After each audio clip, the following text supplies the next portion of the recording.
Un saludo cordial a mis estudiantes de segundo y tercer ciclo.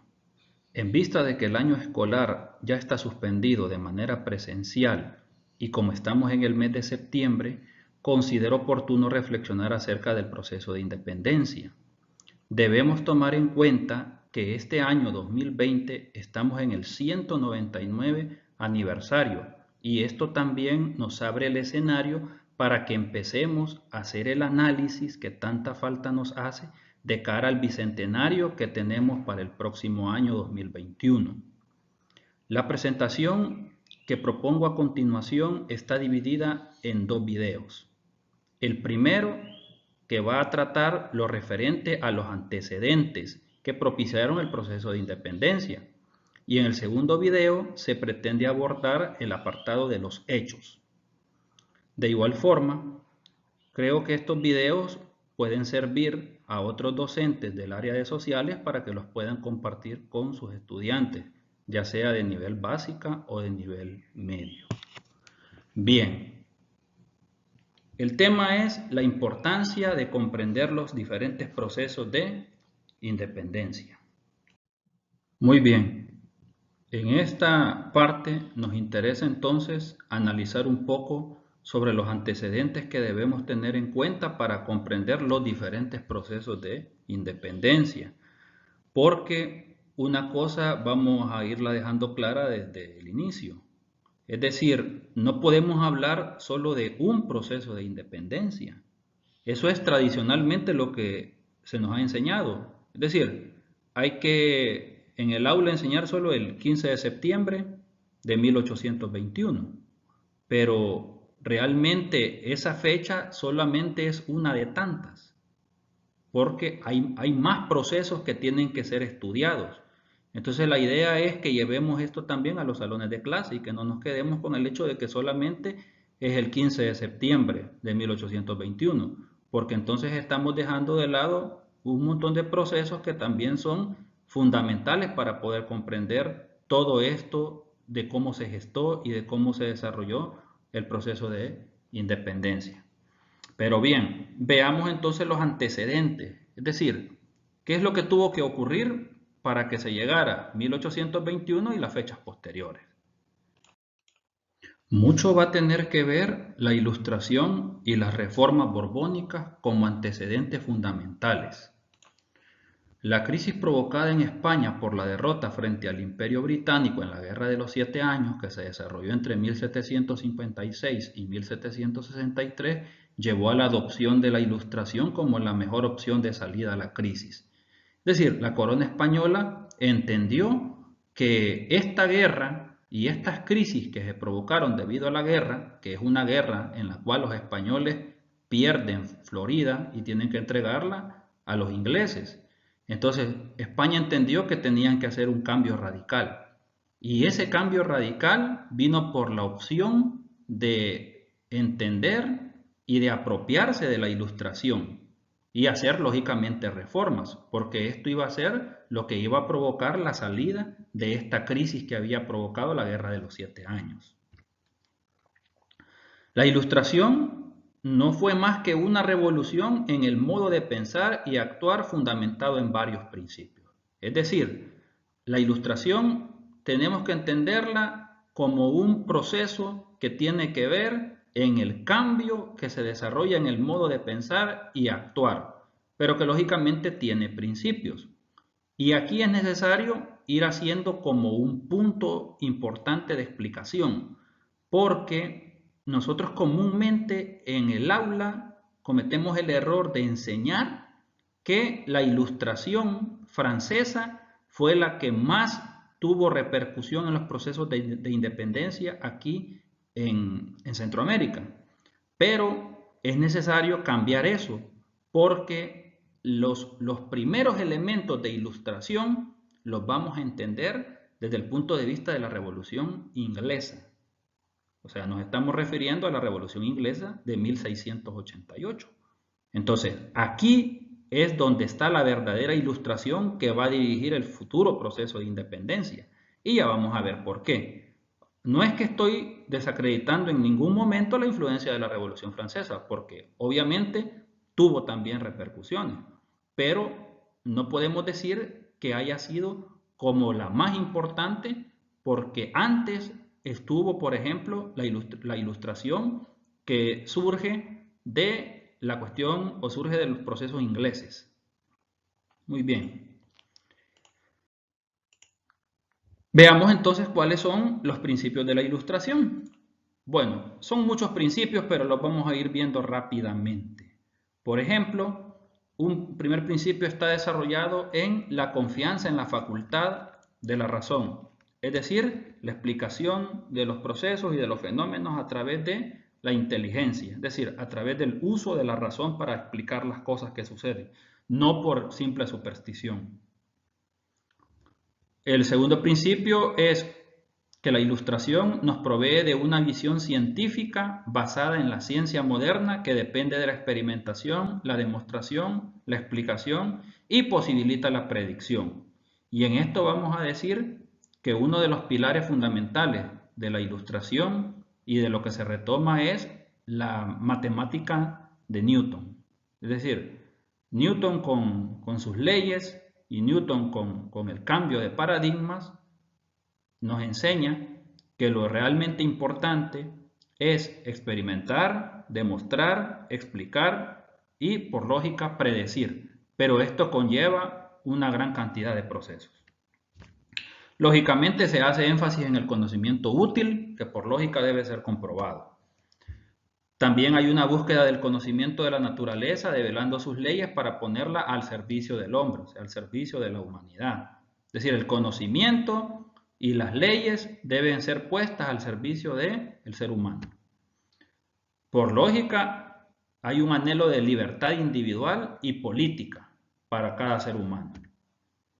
La conversión de la política como una ciencia, es decir, se deja de ver la política como un arte o como el simple hecho de estudiar ciertos filósofos y se abre la posibilidad de convertir la política en una ciencia. Y eso es un punto fundamental.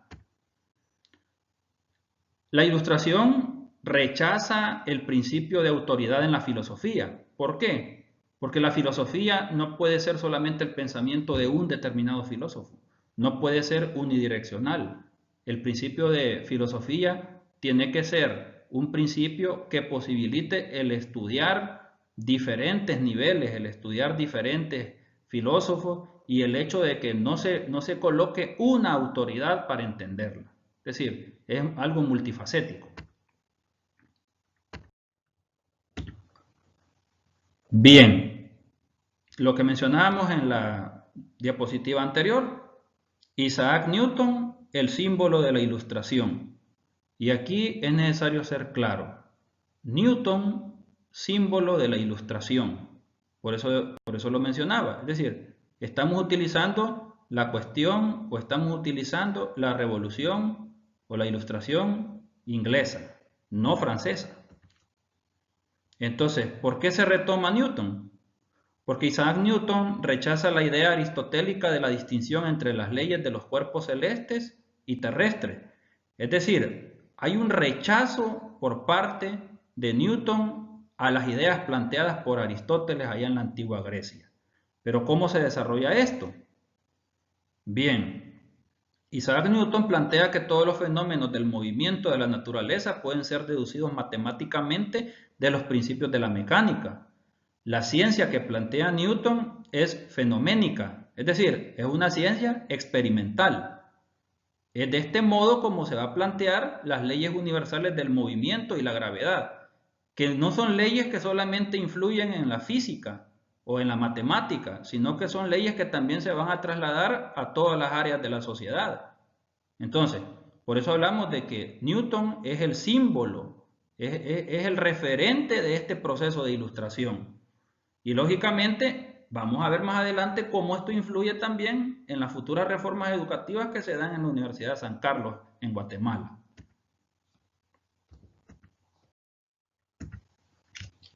Bueno, ¿cómo es entonces el proceso de influencia de esta ilustración en América propiamente? Bueno, aquí lo fundamental es entender que lo que viene de España, en primer lugar, son las reformas borbónicas, que son temas muy estudiados en los grados de octavo, por ejemplo. Octavo grado se estudia mucho el tema de las reformas borbónicas. Y, por ejemplo, con esta temática de las reformas borbónicas, se comenzó con el cambio en la Casa Real de España. Es decir, cuando a España llega, por ejemplo, Felipe V, que es el primer rey Borbón. Ahí inauguramos lo que conocemos como la dinastía de los Borbones. Pero en esta oportunidad vamos a hacer una breve exposición de las reformas borbónicas clásicas, que estas son durante el reinado de Carlos III, conocido también como el Rey Ilustrado, que tiene su reinado entre 1759 y 1788. Entonces, estas reformas impulsadas por Carlos III son vitales para comprender los futuros procesos de independencia. Entonces, el proyecto ilustrado de Carlos III comprendía los siguientes puntos. En primer lugar, había un rechazo de la superstición en favor de la racionalidad, las ciencias experimentales y la economía política, lo que ya mencionamos en los principios de la Ilustración. ¿Ve? Se rechaza la superstición y se pone de manifiesto lo racional. Es decir, hay que experimentar y por lógica la economía política adquiere importancia muy fundamental. Gracias al proyecto ilustrado de Carlos III también se introdujo el principio de la libertad en la filosofía. Recordemos que la Ilustración rechazaba la autoridad en filosofía. Pues gracias a estas reformas aquí del proyecto de Carlos III se introduce el principio de libertad en la filosofía, que abre el campo de la filosofía. Tercero, el proyecto introduce los estudios de las ciencias exactas y en las universidades se tomaron nueva vida las enseñanzas, por ejemplo, de la matemática, la botánica, la física, la mineralogía, la metalúrgica, la ciencia del Estado y, por lógica, la economía civil. O sea, podemos ver el grado de revolución que provocan las reformas o el proyecto ilustrado de Carlos III. Es decir, se hace, lógicamente, una revolución total en las universidades y el pensamiento racional empieza a tomar mayor fuerza. Muy bien. Número 4. El proyecto, al final de la década de 1780, el nuevo espíritu de la educación ilustrada había tomado un cuerpo en las principales universidades. Por ejemplo, las universidades de Salamanca, Sevilla, Alcalá, San Marcos de Lima, Quito y San Carlos de Guatemala. Y por lógico la Universidad de México. Es decir, aquí podemos ver un poco cómo al final de 1780 todas las universidades van adquiriendo el claustro de las reformas de Carlos III. Y todas estas universidades, que ya no solamente son de España, porque aquí encontramos, por ejemplo, encontramos San Marcos de Lima, encontramos Quito, encontramos la Universidad de San Carlos de Guatemala y México también adquieren todos esos procesos y los incluyen en sus universidades y empiezan también a producir el nuevo conocimiento a partir de las reformas de Carlos III. Como quinto, podemos decir que se crearon nuevos colegios de secundaria, colegios técnicos y las famosísimas sociedades económicas de amigos del país, donde se promovía la enseñanza de la economía política, algo sumamente revolucionario para la época en la que se vivía.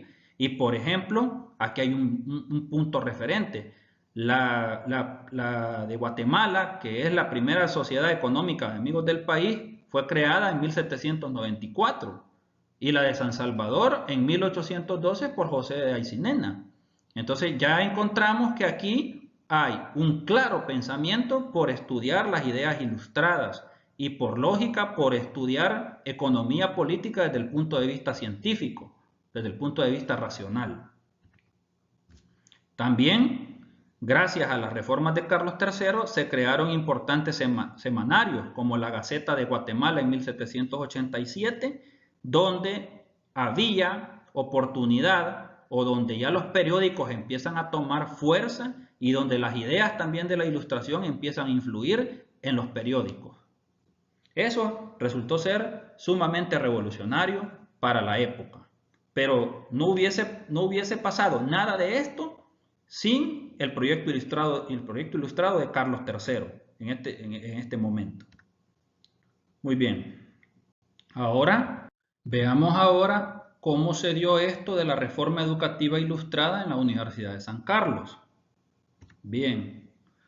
Lenin identifica que el inicio de la reforma educativa ilustrada es en el año de 1767.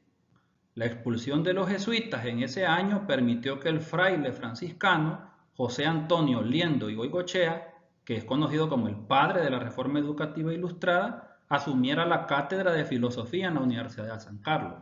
Este es el punto fundamental. Goicoechea comienza a impartir lo que se conoce como la física newtoniana moderna, de lo que hablamos de los principios de la Ilustración. Goicoechea, luego de su viaje a España, presentó en 1782 un plan completo de reforma de los planes de estudio de las carreras que ofertaba la Universidad de San Carlos, Guatemala. Entonces, aquí encontramos prácticamente el centro de cómo se desarrolla la reforma ilustrada dentro de la Universidad de San Carlos. Por supuesto, la corona continuamente pedía informes del Estado en cuanto al avance de la educación. ¿Por qué? Porque lógicamente la corona tenía un interés sobre cómo se iban desarrollando estos procesos.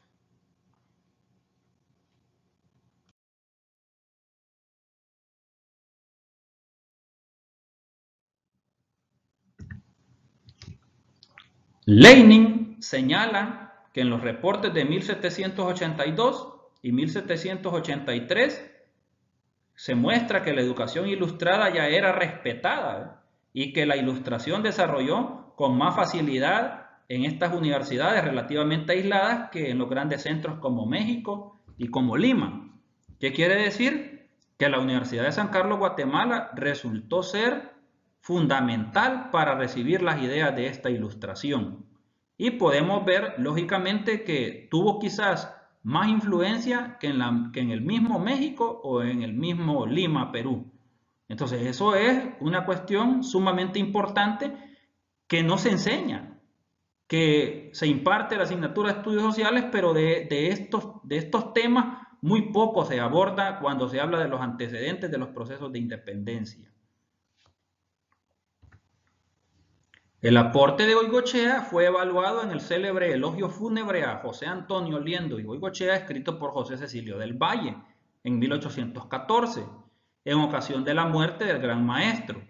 Entonces Valle dice que se conoció al fin que las ciencias no lo serían todo si no tuvieran principios incontestables, que por ejemplo en las ciencias exactas la demostración, en las naturales los experimentos, en la legislativa, el bien de los pueblos, y en la religión, la Biblia y la Iglesia debían ser la guía de sus estudios. ¿Ves?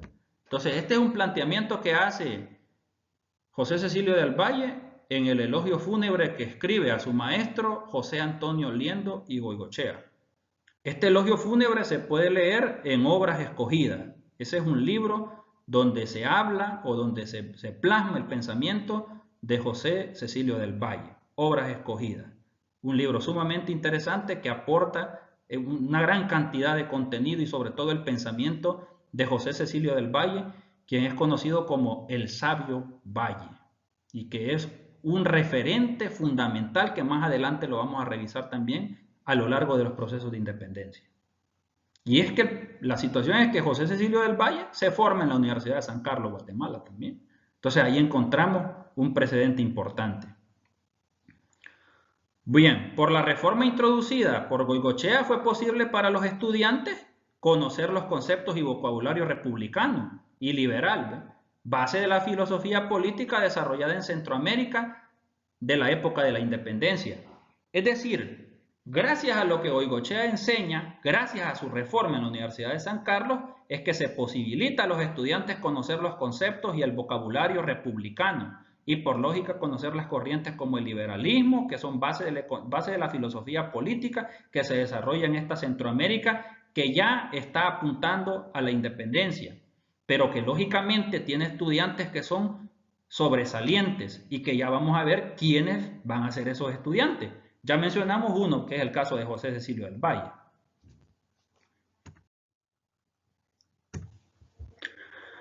Bueno, la reforma educativa es la madre de todas las reformas. Y eso no solamente es en este tiempo, también en el nuestro. Por eso existe tanto temor a las reformas en los procesos de educación. Porque la reforma educativa sigue siendo la madre de todas las reformas. ¿Por qué? En este caso, en esta época, llevó a la reforma de los estudios de economía política y las ciencias administrativas, cuyo avance quedó plasmado en el célebre Plan de Cátedra de Economía Política, escrito para la Sociedad Económica por José Cecilio del Valle en 1812. Es un documento sumamente importante. Ese documento que escribe Valle, que es el Plan de Cátedra de Economía Política, lleva en sí el ser de todo esto que estaba sucediendo y todo lo que estaba surgiendo en la universidad, sobre todo en el pensamiento, es decir, la radicalización que estaba habiendo en el pensamiento. Por ejemplo, en este trabajo, Valle deja constancia que en Guatemala ya se conocían a los economistas más importantes de la época y las principales escuelas económicas. Es decir, ya en la Universidad de San Carlos se estaba estudiando todo esto. Es decir, toda esta influencia que venía de Europa, el liberalismo y todas estas corrientes económicas, ya eran estudiadas. Y eso lo deja constatar en el plan de cátedra que él escribe. Por eso es que debemos entender que esta cuestión de la educación es fundamental, porque la educación lógicamente permite poder hacer ese cambio trascendental en el pensamiento. Y es que eso fue lo que propició que más adelante se dieran estos procesos de independencia. Es decir, tuvo que haber primero un cambio radical en el hecho de el cambio de pensamiento. Luego encontramos, por ejemplo, las reformas administrativas, o sea, las reformas borbónicas administrativas. Entonces, los Borbones, por ejemplo, reemplazaron la administración por consejo e introdujeron la administración por gabinete ministerial con responsabilidad individual. Es decir, ahí encontramos reformas sumamente importantes que tienen que ver con todo el ámbito de cómo se manejaba la vida no solo política, sino comercial. Las reformas borbónicas también introdujeron el sistema administrativo de intendencias que buscaba terminar con el mal gobierno, centralizar y uniformizar la administración. Entonces ahí es donde vemos que aparecen las diferentes intendencias por todo Centroamérica. Esto es producto de las reformas administrativas propias, valga la redundancia, de la reforma borbónica. Se crearon funcionarios para la recolección de tributos, reemplazando a la iglesia en esa función. Es decir, los funcionarios para la recolección de los tributos son reemplazados. Es decir, se reemplazan a los que entonces ocupaban esos cargos que eran funcionarios propios de la iglesia. Entonces las reformas borbónicas retoman el hecho de recolectar tributos, impuestos y todo esto, pero ya apartados de la iglesia. Separan, pues. Luego encontramos otras reformas administrativas, por ejemplo, en economía se introdujo el principio de libre comercio y protegido, liberalizando el comercio al interior de España, pero protegiéndolo de la competencia internacional. Este sería uno de los elementos que al final desencadenaría también los procesos de independencia porque los criollos no miraban con buenos ojos el hecho solamente de comerciar con la corona española, sino que miraban que habían mercados que podían ser también explotados o podían ser mercados a los que podían llegar sus productos.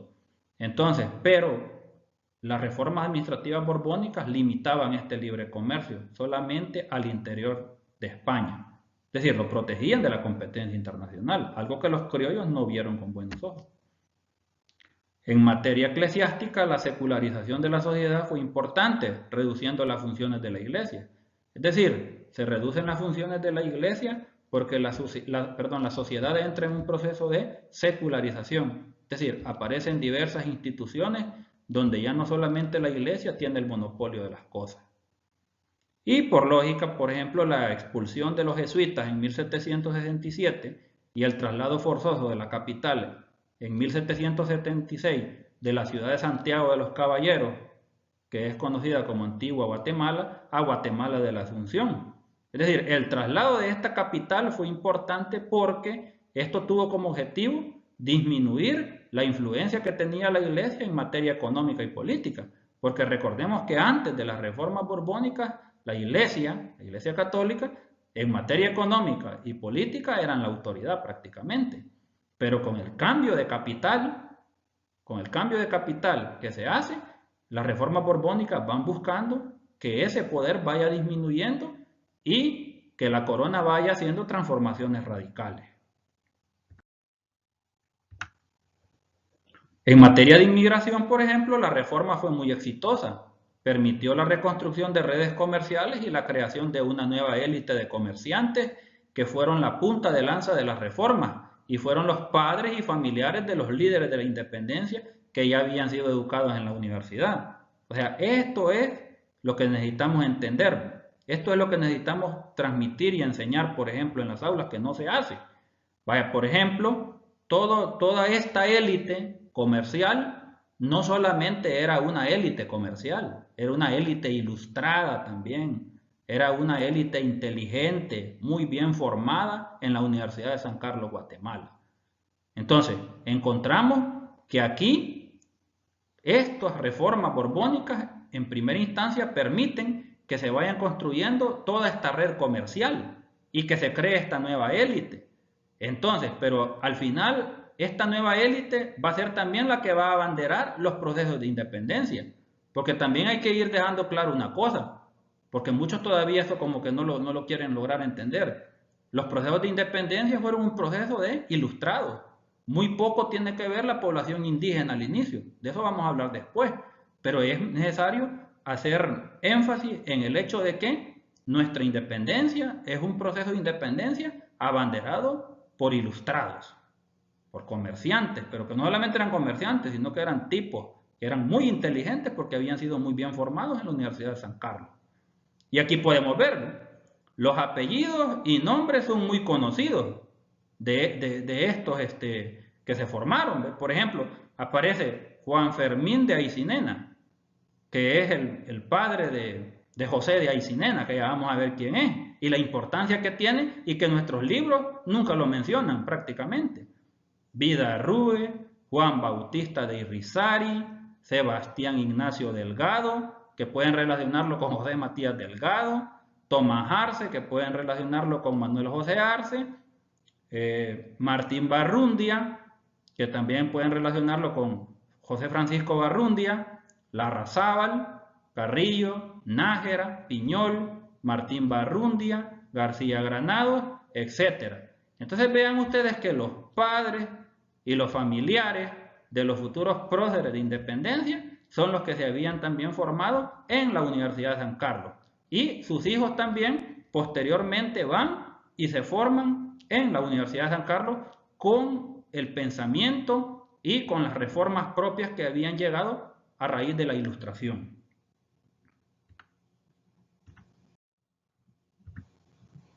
En cuanto a la reforma fiscal, la reforma hizo progreso.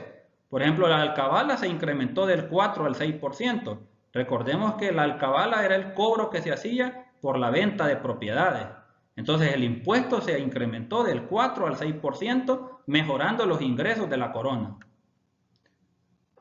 También se dio la creación de monopolios estatales de tabaco, licores, sal y pólvora. Es decir, las reformas borbónicas permitieron que estos monopolios se dieran y que también tuvieran énfasis en el desarrollo de la economía. Hubieron también impuestos forzosos y voluntarios y confiscaciones de propiedades a disidentes. A los que se iban pues, y dejaban sus cosas, lógicamente entraba el proceso de confiscación de propiedades, porque las reformas lo avalaban. Hay un famoso decreto de la Caja de Consolidación de 1804 en Hispanoamérica que forzó a recoger el dinero de todas las hipotecas en manos de la iglesia y ser trasladado a España. Ese decreto dejó con poco circulante a las economías indianas. Entonces allí vemos también otro proceso que tiene fuerte incidencia. Es decir, las economías indianas quedan con poco circulante porque el decreto de consolidación de la Caja Real de 1804 forzaba a recoger el dinero de todas las hipotecas que tenían en manos la iglesia y que fueran trasladadas a España. Eso por lógico bajó el circulante y también fue provocando descontento. Y también se impulsó la economía monetaria reduciendo el trueque.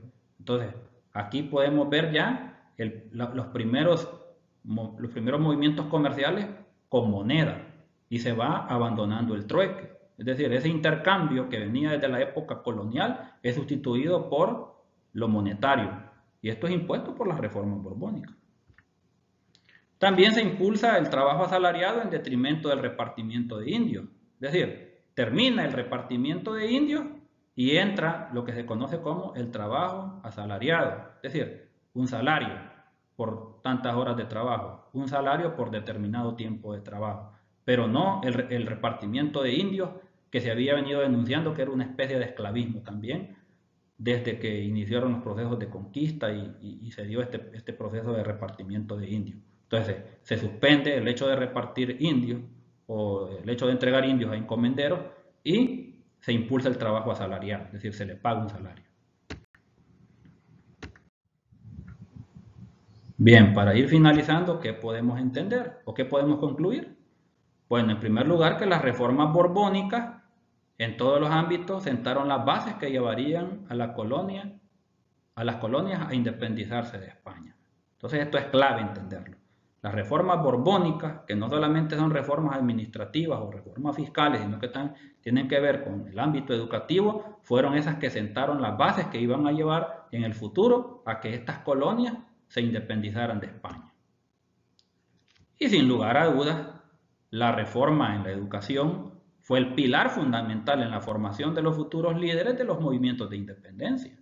Aquí encontramos, por ejemplo, los ilustrados que se forman en la Universidad de San Carlos, que no solamente son los padres, sino que también los hijos, como Manuel José Arce, José Matías Delgado, José Simeón Cañas. Es decir, todo este grupo, toda esta élite intelectual es, sin lugar a dudas, producto de la reforma educativa que se dio en la Universidad de San Carlos, Guatemala. Y podemos decir entonces que gracias a Carlos III y su reforma ilustrada fue que se plantó la semilla de la futura independencia en estas tierras. Es decir, gracias a todo eso gracias al proyecto ilustrado de Carlos III es que se planta la semilla de la futura independencia, porque ya vimos, por ejemplo, lo que sucede cuando entra la reforma educativa a la Universidad de San Carlos. Es que es una revolución total del pensamiento y eso por lógica conlleva a que en el futuro también tenga mucho que ver en los procesos de independencia. Y bueno, esta es la bibliografía consultada. Por ejemplo, tenemos el libro del doctor Adolfo Bonilla, Ideas económicas en la Centroamérica ilustrada, un libro sumamente interesante que nos hace grandes aportes a estos procesos de independencia. Y el libro de Mario Laguardia, que es José Cecilio del Valle, Obra Escogida, que es otro libro fundamental para entender el pensamiento de Valle. Un libro que nos deja muchas enseñanzas y, por ejemplo, que no hemos estudiado casi nada la obra de José Cecilio del Valle, que también tiene que ser otro elemento importante para poder entender los procesos de independencia y de consolidación de la independencia. Bueno, de esta manera terminamos la presentación número 1. Nos vemos en la presentación número 2, donde vamos a hablar de los hechos en sí del proceso de independencia. Muchas gracias.